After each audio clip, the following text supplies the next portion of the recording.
Hi అండి, అందరూ ఎలా ఉన్నారు? Happy weekend. ఏం చేస్తున్నాను అనుకుంటున్నారా? చికెన్ అండి. ఇది ఒక special chicken fry. Same restaurant స్టైల్లో ఉంటుంది. ఫస్ట్ మనం బాణలిలో ఆయిల్ వేసుకొని ఉల్లిపాయలు, పచ్చిమిర్చి, కొద్దిగా సాల్ట్ వేసుకొని కుక్ చేసుకోవాలండి. ఆ తర్వాత మసాలా పొడి కోసం ఇక్కడ ధనియాలు ఒక స్పూను, జీలకర్ర ఒక స్పూను, గసగసాలు ఒక స్పూను అండ్ కారపొడి, వెల్లుల్లి, అలాగే గరం మసాలా దినుసులు వేసి చక్కగా ఇలా పొడి చేసి పెట్టుకోవాలండి. వెల్లుల్లి రెబ్బలు వేసాం కాబట్టి కొద్దిగా తడి మసాలా అవుతుంది. వాటర్ ఎక్కడ యాడ్ చేయక్కర్లేదు.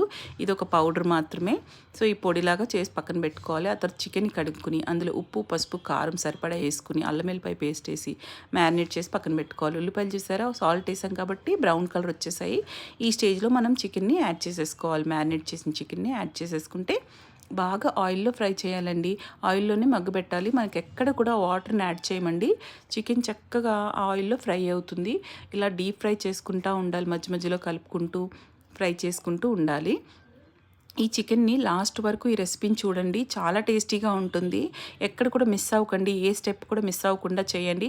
మీరు రెస్టారెంట్ నుంచి ఆర్డర్ చేయడం మర్చిపోతారు, అంత బాగుంటుంది రెసిపీ.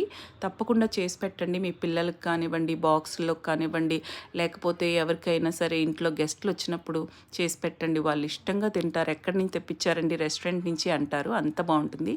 ఈ బ్రౌన్ కలర్ అయిన తర్వాత చికెను మనం ఈ పొడి యాడ్ చేసేసుకోవాలండి. యాడ్ చేసి మూత పెట్టి కాసేపు ఫ్రై చేసుకోవాలి.